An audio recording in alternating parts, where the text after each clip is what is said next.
Hi, magandang araw po sa inyong lahat for our first reading of the day today. Tingnan naman po natin kung ano po ang makikita natin sa first reading of the day today.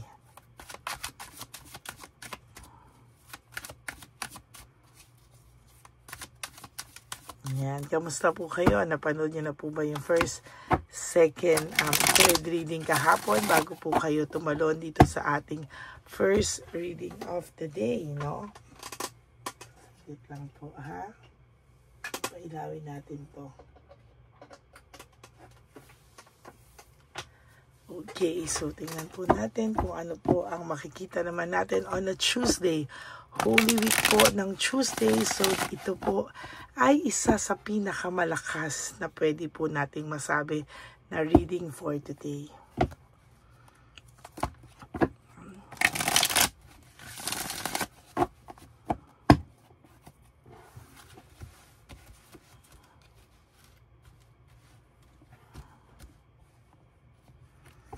One, 2, 3, 4, 5, 6, 7, 8, 9,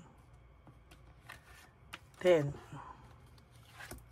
11, 12, 13, 14, 15, 16, 17, 18, 19, and 20.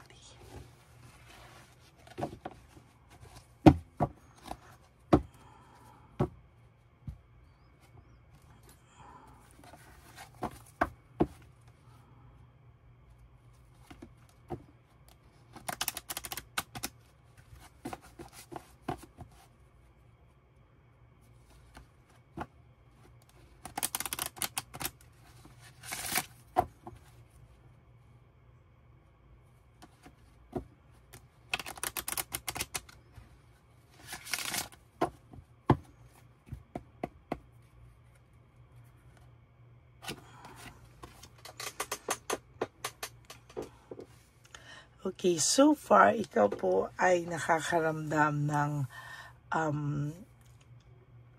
recovery. Kahit papano nakaka-adjust ka na po sa buhay ngayon, and kahit papano po sa nakikita ko po dito ay meron po akong nararamdaman nakakaiba, no? Talaga pong ayan, no, gusto niya po talagang humingi ng tawad sa iyo, no? Gusto niya po talagang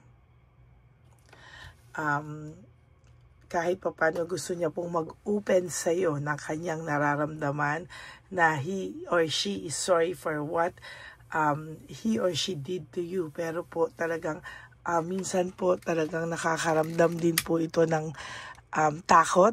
Maybe for some of you, may hiya din naman siya sa kanyang sarili, no? And hindi ko po masasabi talaga na ang taong ito ay masama, no? Siguro po dumaan lang siya sa para po siyang nawala sa kanyang sarili, no? Meron po mga tao din na sa totoo lang malaki po ang inggit sa iyo, no?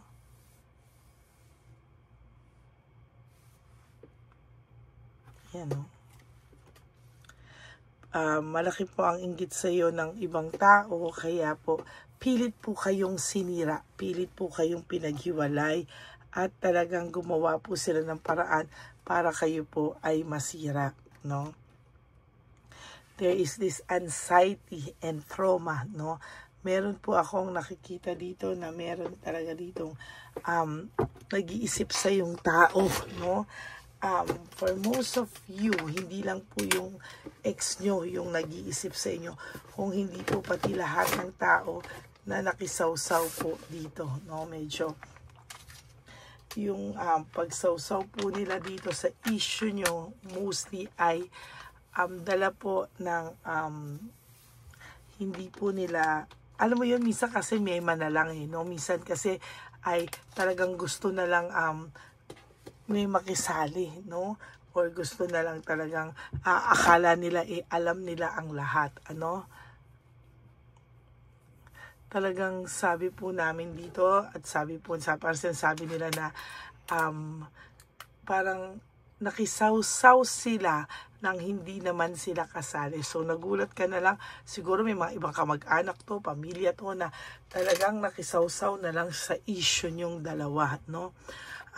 Kaya nga po sa nakikita ko dito, may parating sa yung blessing, no? Yung parating po sa yung blessing ay kakainggitan din.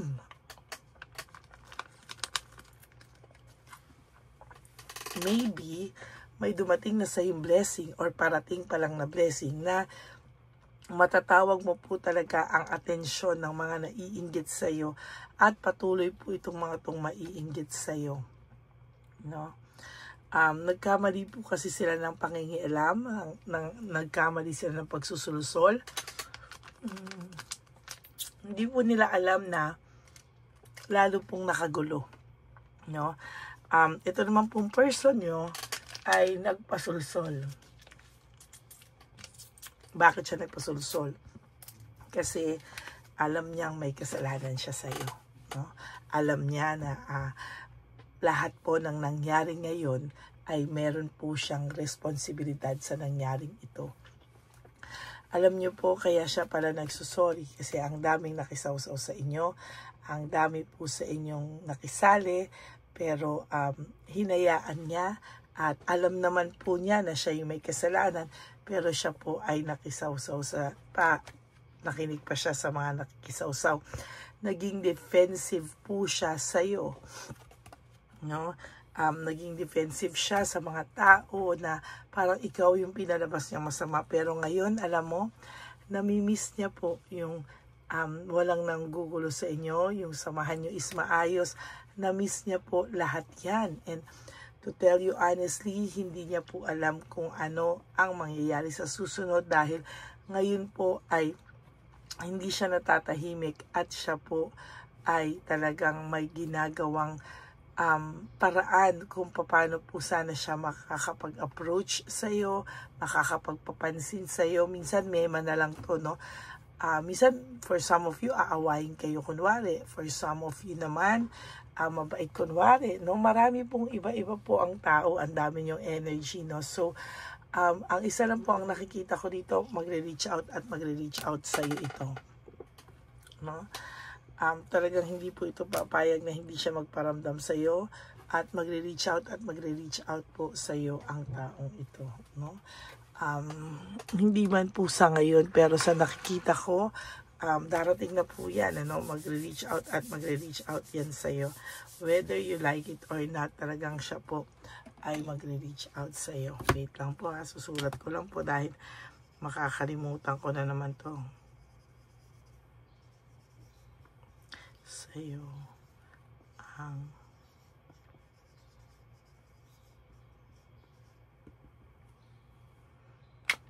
kasi hindi po siya matahimik, kinukusik po siya ng kanyang konsensya. Kaya sabi ko sa inyo, whether you like it or not, ang taong ito ay magre-reach out sa iyo sooner or later, no? Isa po sa mga pinapangarap niya ngayon ay makausap kayo ng walang galit sa inyong mga puso, na walang makikialam, kayong dalawa lang po talaga ang mag-uusap. There is this emptiness and emotional loss, no? Meron po ako nakikita na meron siyang dinadala-dalang emotional loss na hindi niya po maintindihan saan galing, no? Bakit bigla all of a sudden na-miss ka daw niya? Bakit all of a sudden? Okay, kasi sila po ay nag-aaway-away, no? Maybe napatunayan niya sa sarili niya na after all these years, ikaw pa din, ano? After all of these years, ikaw pa rin, no? After all na nangyari, after all ng sakitan, hiwalayan, na-realize niya po na ikaw pa din. Oh my God. A very, very powerful reading for today. No? Realize niya kasi ikaw pa rin talaga.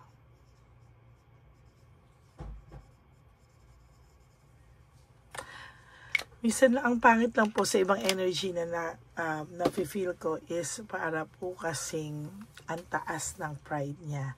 Natatakot po siyang ibaba, nahihiya po siyang ibaba, pero yan po ang nakikita ko, there is this impulsiveness, no? Nakakakita po ako ng impulsiveness, and so far, disconnected po talaga ito at talagang gusto niya na pong maging masaya. He wants to choose, he or she wants to choose po happiness, no? Gusto niya po sumaya, gusto niya po talagang i-break yung katahimikan, at gusto niya pong mag-reach out talaga, no? There is this separation, and na-realize niya po na yung paghihiwalay niyo po ay sa kanya po nag-umpisa at nag-ugat, no? Maling-mali po siya sa mga nangyari, at yun po ang ayaw niya pong ma-realize, no?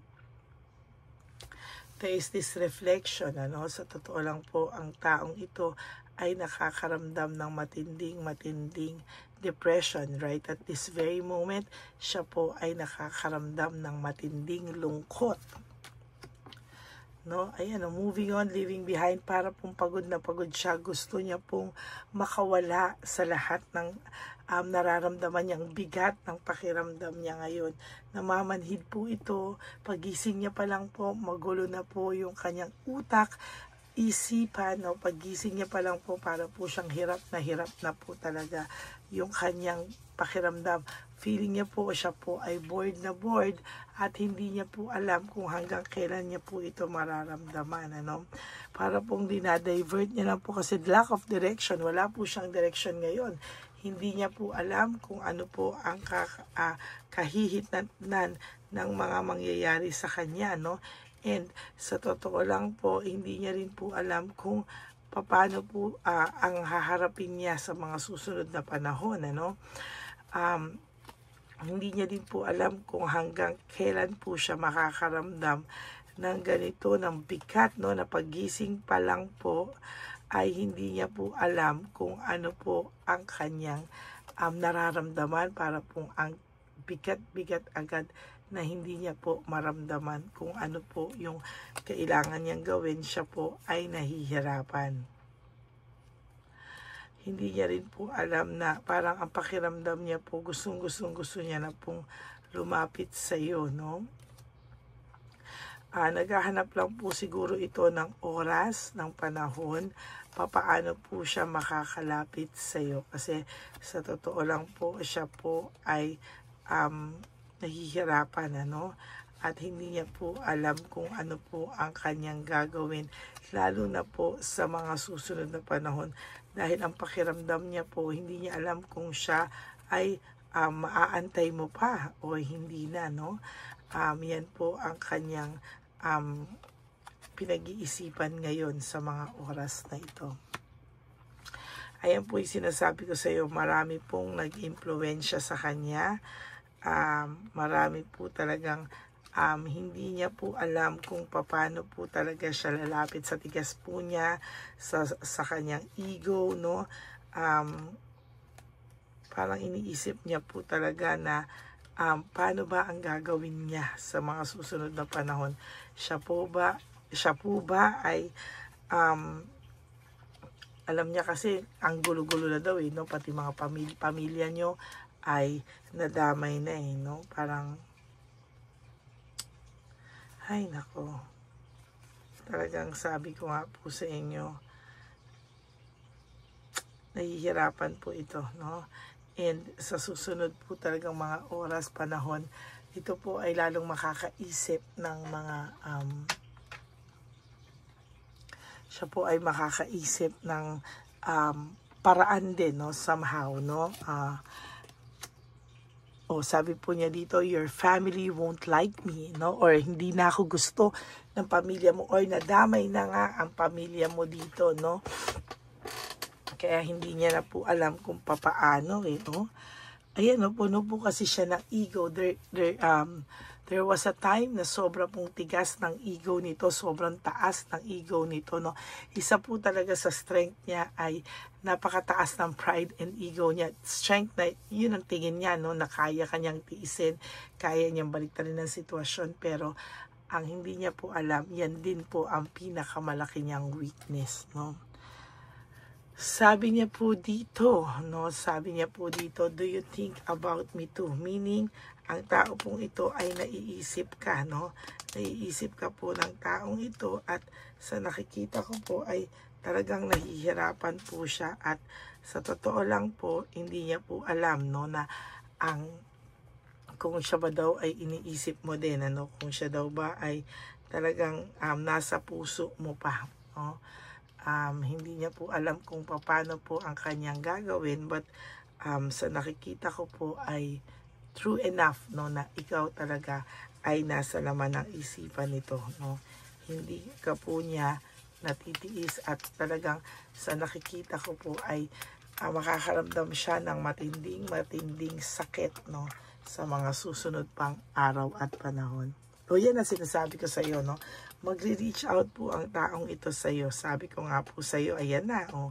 Magre-reach out po talaga yan sa iyo, whether hindi mo po expectin yan, hindi mo po yan asahan, ano, yan ang sinasabi ko. Darating ang time talaga na siya po ay lalapit sa iyo, at siya po ay magpaparamdam din na pati sa iyo. O kaya huwag ka na pong malungkot, at darating na po ang oras, no, na hinihintay-hintay mo, no. Naghahanap lang po ito ng lakas ng loob sa iyo, no. Ayan, you just have to wait daw po, no. At darating po yung mga hindi mo inaasahan na yan ay darating na po sa kanya. Now is not the time, no. Naghahanap lang po ito ng tamang oras, no. Pero mangyayari po ang lahat ng yan. At kahit sabi ko nga po, hindi mo expectin, there will come a time na yung taong yan ay lalapit sa iyo, no. I can't even look you in the eye right now. Hindi nga po yan makatingin sa iyo ng diretso. Pero sabi ko nga po sa iyo, itong tao pong ito ay lalapit at lalapit sa iyo. Terrified po ang pakiramdam niya ngayon. Hirap na hirap po siya, pero sabi po dito, ikaw ay nagmamatter pa rin. Kung akala mo wala na siyang pakialam sa iyo, nagkakamali ka po, because this person, no, is talagang feeling niya po talaga ay talagang magmamatter at magmamatter ka. Sabi niya, I'm afraid to talk to you. Natatakot po siyang makipag-usap sa iyo, sa totoo lang. But sorry po ang kanyang nararamdaman. I'm sorry. Kagabi ko pa po, or kahapon ko pa po to nakikita na gusto niya talagang mag-sorry sa iyo. I want a fresh start with you, no. For some of you, gusto po talaga nitong bumalik, no. Wala pa lang po siyang lakas ng loob sa ngayon. Sabi niya nga po, wait, no. I hope you wait for me. Oh my God, wait, and I hope you'll wait for me. Iniisip niya po na sana daw po mahintay mo pa siya. Will you choose me? Pipiliin mo pa rin daw ba siya? Takot din po sa rejection ang taong ito, no? Sabi niya po, ayaw ka po niyang mawala ng tuluyan, at ikaw po ay namimiss niya. At nagtataka po siya kung siya po ay namimiss mo din. Okay, that is your first reading of the day today. I hope na naka-resonate po kayo. And if you do, can you please give me a like and comment down below para naman po malaman natin kung ano po ang inyong reaksyon dito po sa ating reading of the day today. And for those of you who would like to have a private reading with me, you can message me po at Ladyly Elena. That's L-A-D-Y-L-Y Elena. Nasa dulo po yan ang ating video. Diyan nyo lang po ako makokontak. That is my only official and legit FB and Messenger account. Yan. Okay. For those of you po na who would like to give me a super thanks for this video, I would really appreciate that from the bottom of my heart. Lalo na po tayo po ay laging nag-iipon para sa susunod natin na one love a day. Ano, kaya po sana po ay huwag niyo skip yung ads. And if you want to give me a super thanks, I would really appreciate that from the bottom of my heart. Maraming salamat po. And, ingat po kayo sa fake na Lady Elena na kung saan siya po ay nagmemera ng mga tao at naniningil po siya at hindi na po niya kayo kakausapin. Kaya make sure ako po at nasa tamang channel po kayo. Nilabas ko din po ang details dyan ng fake na Lady Elena. Okay, God bless you all po, no? At ang lagi ko pong payo sa inyo is just to live one day at a time. You do 3 things that will make you happy for the day. Prioritize yourself, no? Forgive yourself and always choose to love yourself because self-love is still the best love of all. And you have to realize that life is so short. Don't make it shorter by stressing yourself from all the pains and heartaches na binigay sa inyo ng kahapon. Just surrender everything to the divine universe and just let go and let God write your life and love story. Magbabalik po ako para sa ating second reading of the day. For the meantime, panoorin nyo na muna po itong first reading at yung ating first, second, third reading kahapon bago po kayo pumunta dito sa ating first reading of the day. Okay, maraming salamat po and God bless you all. Bye!